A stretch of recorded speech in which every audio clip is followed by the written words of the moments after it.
প্রিয় বন্ধুরা, আমাদের সিলেট পর্বের এবার ঘুরতে ঘুরতে চলে আসলাম সিলেটের কমলগঞ্জ উপজেলার আমরা মাধবপুর লেকে। খুব সুন্দর একটি জায়গা, চারিদিকে পাহাড় বেষ্টিত এবং পাহাড়ের উপর দিয়ে প্রতিটা পাহাড়ে চা বাগান দিয়ে ঘেরা। এত সুন্দর চা বাগান এবং সুন্দর একটা লেক। দেখেন লেকটা কত সুন্দর, চারপাশে লেক। এই যে লেক, বিশাল লেক। এই পাহাড়ের উপর থেকে লেকটা দেখতে খুবই সুন্দর লাগে, খুবই চমৎকার লাগে।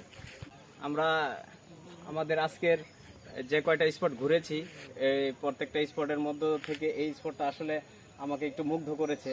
কারণ একসাথে লেক, পাহাড়, চা বাগান সবকিছু আমরা একই সাথে একই জায়গায় পাইছি এবং পরিবেশ এক কথায় অসাধারণ। আসলে মুখে বলে বোঝাতে পারবো না এর সৌন্দর্য কতটা। আপনারা আসবেন, দেখবেন। আল্লাহ হাফেজ।